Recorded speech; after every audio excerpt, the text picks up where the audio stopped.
Good morning. അപ്പോൾ ഇന്നൊരു long video ഇടാമെന്ന് വിചാരിച്ചു കേട്ടോ. ഞാൻ ലോങ് വീഡിയോ ഇടുന്ന കുറവാണ്. ഞാൻ കൂടുതൽ ഷോർട്സ് ആണ് ഇടാറ് കേട്ടോ. പക്ഷേ എനിക്ക് തോന്നിയ ഒരു ലോങ് വീഡിയോ കിടക്കട്ടെ എന്ന് കേട്ടോ. ഒരു മോട്ടിവേഷൻ വീഡിയോ പോലെ ക്ലീനിങ്ങിനെ കുറിച്ചാണ് കേട്ടോ. അപ്പം നമുക്ക് എങ്ങനെ കിച്ചൺ നമ്മുടെ വാടക വീട്ടിലൊക്കെ താമസിക്കുമ്പം അല്ലെങ്കിൽ പ്രവാസികളായിരിക്കുമ്പോൾ നമുക്ക് സ്വന്തം വീടും സ്വന്തം വീട്ടിലെ വിശാലമായ അടുക്കളയും സ്ഥലവും ഒന്നും പറയാൻ പറ്റില്ലല്ലോ. നമുക്ക് ചെറിയൊരു റൂമായിരിക്കും കിട്ടുന്നത്, ഇത്ര സ്ക്വയർ ഫീറ്റിലൊരു വീടായിരിക്കും കിട്ടുന്നത്. അപ്പോൾ ആ സ്ക്വയർ ഫീറ്റിനകത്തിൽ ആ അടുക്കളയും എല്ലാം തട്ടിക്കൂട്ടി ഒതുക്കി വെച്ച് ജീവിക്കേണ്ടി വരുന്നവരാണ് കൂടുതൽ പ്രവാസികളും നാട്ടിൽ വാടകയ്ക്ക് താമസിക്കുന്നവരും ഒക്കെ തന്നെ. അതിലെങ്ങനെ നമ്മുടെ കിച്ചണും ഹാളും ബെഡ്റൂമും ഒക്കെ ഓർഗനൈസ് ചെയ്യാവുന്നു, എങ്ങനെ ഒതുക്കി പറക്കി സൂക്ഷിക്കാമെന്നും നമ്മൾ മസ്റ്റായിട്ട് അറിഞ്ഞിരിക്കണം കേട്ടോ. നമ്മളൊരു വീട്ടിൽ ചെല്ലുമ്പോൾ നമ്മൾ ആദ്യം ശ്രദ്ധിക്കേണ്ടത് അവിടെ ഒരു വൃത്തി ഉണ്ടോ എന്നുള്ളതാണ്. ഞാൻ ശ്രദ്ധിക്കുക, ചിലരങ്ങനെ ആയിരിക്കും. പക്ഷേ ഒത്തിരി ഒന്നും വൃത്തി OCD ഒന്നും അല്ലെങ്കിലും ഒരു അത്യാവശ്യം ഒതുക്കി പറക്കി വെച്ചാൽ തന്നെ തൂത്തുവാരാൻ നമുക്ക് സമയം കിട്ടിയില്ലെങ്കിലും ആ ഒതുക്കി പറക്കി സാധനങ്ങളൊക്കെ ഇരിക്കേണ്ടിരുന്നാൽ തന്നെ ഒരു വൃത്തി തോന്നും കേട്ടോ. ഒരു വീടിനൊരു ഐശ്വര്യം ഉണ്ടാകുമെന്ന് നമ്മൾ പറയത്തില്ലേ. സമയമില്ലാത്തതും ചില ദിവസമൊന്നും എല്ലാ ദിവസവും സാധിക്കണമെന്നില്ല. പക്ഷേ സമയമുള്ളപ്പോഴൊക്കെ നമ്മൾ ഒതുക്കി പറക്കി വെച്ച് നമ്മൾ വെക്കുന്നതുകൊണ്ട് നമ്മളെ കുട്ടികളെ എങ്ങനെയെങ്കിലും ശീലിപ്പിക്കുക, അത്ര തന്നെ. അപ്പം രാവിലെ മാവൊക്കെ എടുത്ത് വെച്ചിട്ടുണ്ട്. ചായ ഇട്ടിട്ടാണ് കേട്ടോ എന്നും എൻ്റെ രാവിലത്തെ തുടക്കം. ചായ ഇടാതെ തുടങ്ങിയാൽ തന്നെ എനിക്ക് തലവേദന, ആവശ്യമില്ലാത്ത പ്രശ്നങ്ങളൊക്കെ തോന്നി തുടങ്ങും. മാനസികമാണെന്നാണ് എനിക്ക് തോന്നുന്നത്. അപ്പോഴത്തെ എൻ്റെ കൊച്ചുമോളൊക്കെ എണീറ്റ് വന്നിട്ടുണ്ട്. അപ്പോൾ അവർ ചായ കുടിക്കാറില്ല, പാല് തിളപ്പിച്ച് കൊടുക്കും.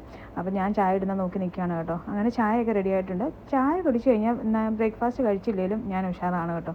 അപ്പം കുഞ്ഞുങ്ങൾക്ക് അരി ഇടുന്നതിൻ്റെ കൂട്ടത്തിൽ കാടമുട്ട ഇട്ടിട്ട് അതിനകത്ത് തന്നെ പുഴുങ്ങി എടുത്തിട്ടുണ്ട് കേട്ടോ. അപ്പോൾ അതിൻ്റെ ഒരു ഗുണമെന്ന് പറഞ്ഞാൽ നമ്മൾ ഈ മുട്ട ഇടുമ്പം ഈ പാത്രം മിക്കവാറും കറുത്ത് പോകാറില്ലേ ആ മുട്ട പുഴുങ്ങുന്നത്. അപ്പോൾ അത് ഒഴിവാക്കാനായിട്ട് ഇത് നല്ലതാണ് കേട്ടോ. നമ്മൾ അരി ഇടുന്നതിൻ്റെ കുറച്ച് കഴിഞ്ഞിട്ട് കാടമുട്ടയായാലും നമ്മുടെ കോഴിമുട്ടയായാലും അതിനകത്ത് ഇട്ട് കഴിഞ്ഞാൽ അത് നല്ലോണം പുഴുങ്ങി കിട്ടും. പിന്നീട് മീൻകറിയാണ് കേട്ടോ. ഞങ്ങളിങ്ങനെ മീനൊക്കെ വാങ്ങിച്ചിട്ട് ഫ്രീസറിനകത്ത് ഓരോ ഡപ്പയ്ക്കകത്ത് അന്ന് ഒരു 2 ദിവസത്തിന് വേണ്ടിയത് കറി വെക്കാനായിട്ടൊക്കെ സെപ്പറേറ്റ് ആക്കി വെക്കും. അപ്പോൾ നമുക്കത് മാത്രം എടുത്തിട്ട് അൺഫ്രീസ് ചെയ്തിട്ട് നമുക്ക് കറി വെക്കാം. അപ്പോൾ നിങ്ങൾ ഇതുപോലെ മുളക് പൊടിയും ഉലുവാപ്പൊടിയും കൂടെ മിക്സ് ചെയ്ത്, മഞ്ഞൾപ്പൊടിയും കൂടെ മിക്സ് ചെയ്ത് വെച്ച് ഇച്ചിരി വെള്ളത്തിനകത്ത് കലക്കി വെച്ചിട്ട് മീൻകറി വെച്ച് നോക്കണം കേട്ടോ. മീൻകറിക്ക് കൊഴുപ്പ് കിട്ടുന്നില്ല എന്നുള്ള പരാതിയുള്ളവർ അങ്ങനെ ഒന്ന് ചെയ്ത് നോക്കും കേട്ടോ. അപ്പോൾ നമ്മൾ പറഞ്ഞു വന്ന എന്താണ്, വീടിൻ്റെ കിച്ചൺ ഓർഗനൈസ് ചെയ്യുന്നത്. അപ്പോൾ നിങ്ങൾ കിച്ചൺ ഓർഗനൈസ് ചെയ്യാൻ ഏറ്റവും ആദ്യം വേണ്ടത്, നമ്മൾ രാത്രി കിടക്കുമ്പം തന്നെ നമ്മൾ സിങ്കിലുള്ള പാത്രങ്ങൾ മുഴുവൻ കഴുകി വെക്കുക എന്നുള്ളതാണ്. നിങ്ങൾ ആ തീ അടിച്ച് പൊട്ടിക്കുന്ന കണ്ടിട്ട് വിഷമിക്കേണ്ട, പേടിക്കൊന്നും വേണ്ട.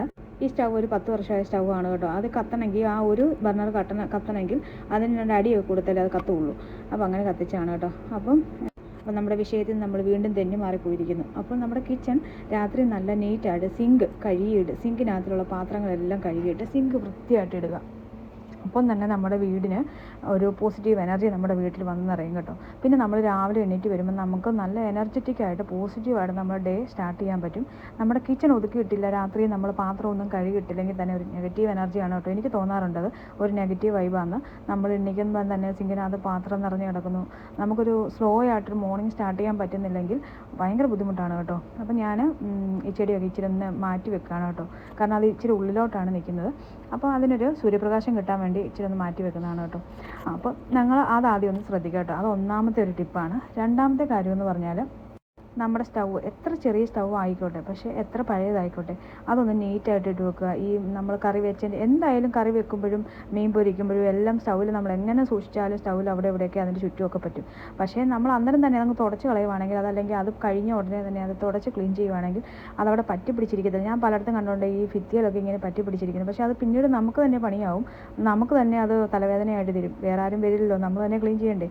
അപ്പോൾ അത് അന്നേരം തന്നെ അത് എടുത്ത് വെച്ച ശേഷം അത് ക്ലീൻ ചെയ്തിടുക. അതൊരു നല്ല ശീലമാണ് കേട്ടോ. ഒരു 2-3 ദിവസം അത് നമ്മൾ ശീലിക്കുകയാണെങ്കിൽ അതിൻ്റെ ഒരു ക്ലീനിങ്ങിൻ്റെ ഒരു എഫക്റ്റും കൊണ്ട് നമുക്ക് തന്നെ ഒരു പോസിറ്റീവ് എനർജി ആയിട്ട് തോന്നും കേട്ടോ. പിന്നെ നമ്മൾ സ്ഥിരമായിട്ട് ചെയ്തോളും. നിങ്ങൾ എന്തായാലും അതൊന്ന് പരീക്ഷിച്ച് നോക്കണം കേട്ടോ. പിന്നെ അടുക്കളയിൽ ശ്രദ്ധിക്കേണ്ട മൂന്നാമത്തെ കാര്യം, നമ്മുടെ സാധനങ്ങളൊക്കെ വലിച്ചു വാരി നമ്മുടെ കൗണ്ടർ ടോപ്പിൽ ഇടുക എന്നുള്ളതാണ് കേട്ടോ. പ്രവാസികളായിട്ടൊക്കെ ജീവിക്കുമ്പോൾ ചെറിയൊരു സ്ഥലമാണ് കിട്ടുന്നത്.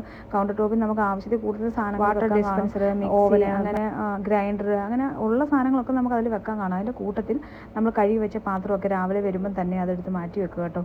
അതെടുത്ത് അടുക്കി പറക്കി എവിടെയെങ്കിലും ഒരു താഴെ വല്ല ഡിവൈഡ് ചെയ്തിട്ട് സ്പേസ് ഉണ്ടാക്കിയിട്ട് നമ്മളത് അകത്തിരിക്കുന്ന രീതിയിൽ ഒതുക്കി വെക്കുക എന്നുള്ളതാണ്. അപ്പം തന്നെ നമ്മുടെ അടുക്കള അടിപൊളിയാവും കേട്ടോ. നിങ്ങളത് ശ്രദ്ധിച്ച് നോക്കണം. ഇനി ഒരു പ്രാവശ്യം നിങ്ങൾ ചെയ്ത് നോക്കണം കേട്ടോ. പിന്നെ 4ാമത്തെ ടിപ്പെന്ന് പറഞ്ഞാൽ, നമ്മുടെ സിങ്കിന് താഴെ നമ്മൾ നിൽക്കുന്ന എപ്പോഴും നമ്മൾ പാത്രം കഴുകുന്ന സൈഡില്ലേ, അപ്പോൾ ആ തറയിലായിട്ട് നമ്മളൊരു മാറ്റി വിരിച്ചിടുക എന്നുള്ളതാണ്. ചെറിയൊരു ചവിട്ടി എന്നൊക്കെ പറയത്തില്ല, നമ്മുടെ നാട്ടിൽ ചെറിയ ചവിട്ടിയില്ലേ, അത് ഇട്ട് വെക്കണം കേട്ടോ. ഒരു ക്ലോത്ത് തുണിയുടെ തന്നെ ആയിരിക്കണം. കാരണം ഈ വെള്ളമൊക്കെ വീഴുവാണെങ്കിൽ ജസ്റ്റ് ഒന്ന് അബ്സർവ് ചെയ്ത് അത് ഒരു 2 ആഴ്ച കൂടുമ്പോഴൊക്കെ ഉണ്ടെങ്കിൽ വെയിലുണ്ടെങ്കിൽ നമ്മൾ നനച്ചിടുകയും ചെയ്യണം കേട്ടോ. അത് മസ്റ്റായിട്ട് ചെയ്യണം. അല്ലെങ്കിൽ നമ്മൾ ആ ചവിട്ടി ഊറി വീഴുന്ന വെള്ളവും നമ്മൾ അതിൻ്റെ ചവിട്ടിയെല്ലാം നമ്മുടെ ഹാളിലും റൂമിലും എല്ലാം പൊയ്ക്കൊണ്ടിരിക്കും. അപ്പം അതൊരു മസ്റ്റായിട്ട് ചെയ്ത് നോക്കേണ്ട ഒരു കാര്യമാണ്, ചെറിയൊരു ചവിട്ടി അവിടെ ഇടുക എന്നുള്ളത്. 5-ാമത്തെ കാര്യം, നമ്മുടെ മിക്സർ ഗ്രൈൻഡർ ഇല്ലേ, അതൊന്ന് ക്ലീൻ ചെയ്ത് വെക്കുക എന്നുള്ളത്. നമ്മൾ അരയ്ക്കുമ്പോൾ മിക്കവാറും അതിൽ നിന്ന് ലീക്കായിട്ടും ചിലപ്പോൾ അത് പൊങ്ങിപ്പോയിട്ടും വെള്ളം കൂടിയിട്ടും അതിനകത്ത് കൂടെ ചാടി പോകാറുണ്ടല്ലേ. പക്ഷേ അത് അപ്പം തന്നെ ഒന്ന് ക്ലീൻ ചെയ്ത് വെച്ചാൽ അതിലൊരു ഇൻസ്റ്റൻറ്റ് ഗ്ലോ ഫേസിന് കിട്ടുമെന്ന് പറഞ്ഞ പോലെ ഒരു ഇൻസ്റ്റൻറ്റ് ഗ്ലോ നമ്മുടെ കിച്ചന് കിട്ടും കേട്ടോ. അത് നിങ്ങൾ എന്തായാലും ഒന്ന് ചെയ്യണം. അപ്പോൾ അതിൻ്റെ പുറത്തിങ്ങനെ മഞ്ഞൾ കറിയും അത് വെള്ളം മിക്സി ആണെങ്കിൽ പ്രത്യേകിച്ചും മഞ്ഞൾ കറിയും ആ തേങ്ങയുടെ അരപ്പിൻ്റെ ചാറും അങ്ങനെയൊക്കെ ഇരിക്കുമ്പം അതൊരു നല്ല ലുക്കല്ല, നമുക്ക് തന്നെ ഒരു നെഗറ്റീവ് വൈബാണത്. അപ്പം നമ്മൾ അതൊന്ന് ശരിയാക്കി വെക്കാമെങ്കിൽ നമ്മുടെ കിച്ചൺ അടിപൊളി സുന്ദര കുട്ടിയായിട്ടിരിക്കും കേട്ടോ. അപ്പോൾ ഒരു 5 ടിപ്പാണ് കിച്ചനെ കുറിച്ച് പറയാനുള്ളത്. പിന്നെ നമ്മൾ തൂത്തുവാരി ഇടുക. ഈ സാധനങ്ങളെല്ലാം ഒതുക്കി വെച്ചാൽ തന്നെ ഉണ്ടല്ലോ, നമ്മൾ ഡെയിലി വാരിയില്ലെങ്കിലും നമുക്ക് അത്ര ഒരു പ്രശ്നമായിട്ട് കിച്ചൺ തോന്നില്ല കേട്ടോ.